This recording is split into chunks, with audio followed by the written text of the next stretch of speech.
علاج فعال للكحة او السعال الحاد. هاد الوصفه زوينه بزاف، سبق ليا وشاركتها معكم بزاف ديال الناس. 80% ديال الناس اللي جربوا الوصفه ديالي لقاو عليها راحتهم. بزاف ديال الناس كيقولوا لي علاش كتشوي البصله. هاد الطريقه اللي كندير كتحيد الجهد ديال البصله اللي كيكون حر، لان مستحيل غادي تاخذوا الماء ديال البصله وغادي ديروه مع العسل وتشربوه ما يحرقكمش، ضروري غادي يحرقكم في الحلق ديالكم. وبزاف ديال الناس ما كيقدوش على هاد الوصفه، وبالعكس انها فعاله يعني بالعكس زوينه فوق ما كتصوروا. هادشي اللي غنقول لكم. ولكن واش نتوما فاش كطيبوا البصله في المأكولات ديالكم واش كيمشي فيها المنافع؟ لا، حنا كنصبوا بالبصله وكنطيبوا بالبصله وكتبقى المنافع ديالها حتى فاش كنطيبوها. يعني حتى انا في هاد الطريقه اللي كندير فقط كنحاول انني ندفيها، لانني مخليها بالقشور ديالها. انا فاش غنبغي نستعملها غنحيد لها القشور ديالها على الاقل 1 2 ولا 3. يعني غادي نستعمل الداخل ديال البصله فقط اللي كيكون دافي، ما كيكونش طايب، دافي وماشي محروق.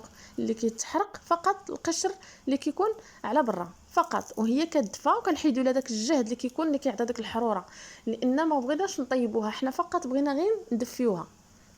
بهذا المعنى هاد الوصفه زوينه بزاف، ولكن مع الاسف بزاف تيقولوا لك لا، غلط. لا، هما فاش غتعصروا البصله راه ما غتقدوش تشربوا الماء نتاعها، ولكن فاش غديروا هاد الطريقه اللي غندير معكم انا ان شاء الله غادي تقدروا تشربوها، غتعطيكم نتيجه اللي هي زوينه بزاف، بالخصوص الناس اللي كيعانيوا من الكحه الجافه اللي كتكون يوميا كل صباح.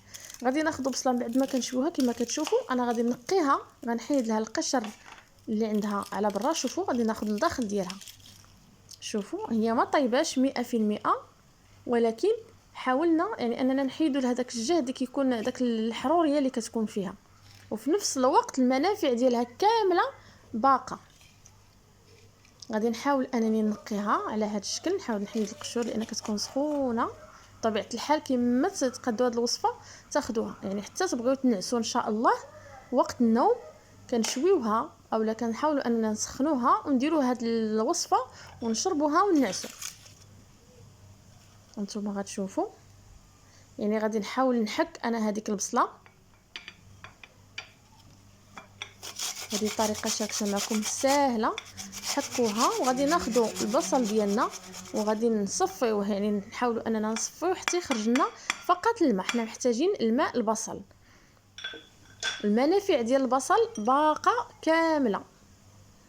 حتى ولو درت معكم هذه الطريقه غير هي كما قلت لكم داك الحروريه ديال البصله اللي كتكون كتنقص واحد شويه، وكتقدوا انكم تشربوها في نفس الوقت كتستافدوا من العلاج ديالها. غادي نعصر، غادي ناخذوا فقط الماء البصل، بالخصوص الوليدات الصغار. الا عطيتوها للوليدات الصغار كيقدوا يشربوها، عكس الا عطيتوهم ماء البصل عادي، يعني ما طيب ما مسخن ما حتى حاجه. الا عطيتوهم غاديش يقدوا، اصلا تيكون حار ما تقدوش عليه. بهذه الطريقه ان شاء الله حتى وليداتكم الصغار تعطيوهم هذه الوصفه فعاله وغيقدوا عليها ان شاء الله. صافي غناخذوا فقط ماء البصل وغادي نضيفوا ملعقه صغيره العسل. هذه بالنسبه لشخص واحد. بالنسبه الا كانوا وليدات صغيرين فقط ملعقه صغيره.